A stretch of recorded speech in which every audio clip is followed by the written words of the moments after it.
అనగనగా రామాపురం అనే ఊళ్ళో సత్యమూర్తిగారు అనే మాస్టారుండేవారు. ఆ ఊళ్ళో అందరికీ ఆయన తనకు తోచిన సహాయం చేస్తూ అందరిలో మంచివారు అని పేరు తెచ్చుకున్నారు. అందుకే ఆ ఊళ్ళో అందరికీ ఆయనంటే చాలా గౌరవం. ఇక ఒకరోజు ఆయన ఏదో పనిమీద నగరం వెళుతూ దారి మధ్యలో ఆకలేసి విశ్రాంతి తీసుకోవడానికి విమలాపురం అనే గ్రామంలో ఆగుతారు. ఇదేదో ధర్మసత్రంలా ఉంది. ఇక్కడి నుండి నగరం వెళ్ళడానికి ఇంకా చాలా సమయం పడుతుంది. కాబట్టి ఇక్కడ కొంతసేపు ఆగి ఆకలి తీర్చుకుని తిరిగి ప్రయాణం అవుతాను అని అనుకుని వెంటనే ఆ సత్రం లోపలికి వెళతారు సత్యం మాస్టారు. ఇంతలో ఆ సత్రంలోని నౌకరు కాళ్లు కడుక్కునేందుకు నీళ్లు తీసుకువచ్చి, రెండ్రేండి, చాలా దూరం నుండి వచ్చినట్టున్నారు.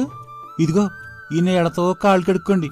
అవును, మీరు భోంచేశారా అండి అని అడుగుతాడు ఆ నౌకరు.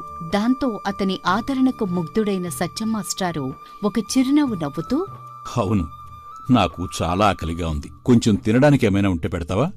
సరే అండి, మీకు భోజనం కావాలంటే వెంటనే మీరు ముందుగా మా అయ్యగారిని కలిసి ఒక 5 రూపాయలు చెల్లించరండి.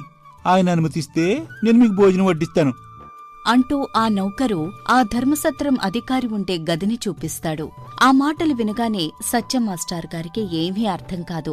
అది ధర్మసత్రం అనే అతనక్కడికొచ్చాడు. దాంతో వెంటనే అతను ఆ అధికారి వద్దకు వెళ్లి ఇలా అడుగుతాడు.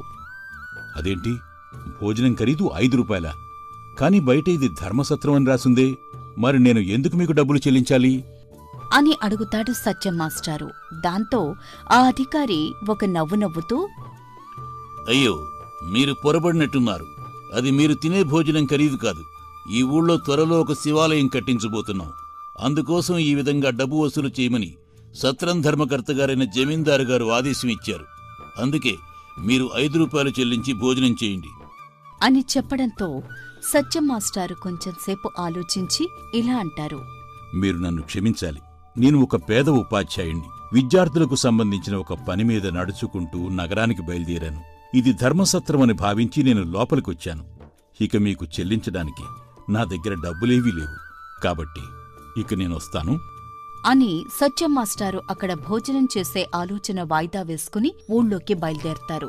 ఇక ఆ వీధుల వెంట నడుస్తున్న సత్యం మాస్టారికి ఒకచోట ఒక దృశ్యం కనపడుతుంది. 2 దృఢకాయలు ఒక ఇంటి నుంచి ఒక ఆవును బలవంతంగా లాక్కుపోతూ ఉంటారు. ఇక ఆవు యజమాని గట్టిగా ఏడుస్తూ తల బాదుకుంటూ, అయ్యో అయ్యో, నాకు ఉన్నది ఇది ఒక్కటే ఆధారం.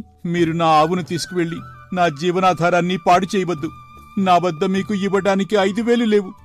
నా ఆవుని నాకు వదిలిపెట్టండి అని వాళ్ళిద్దరి కాళ్ల మీద పడి ప్రాధేయపడుతూ ఉంటాడు. అయితే ఆ 2 నిర్దాక్షిణ్యంగా అతనిని పక్కకు నెట్టేసి ఆ ఆవు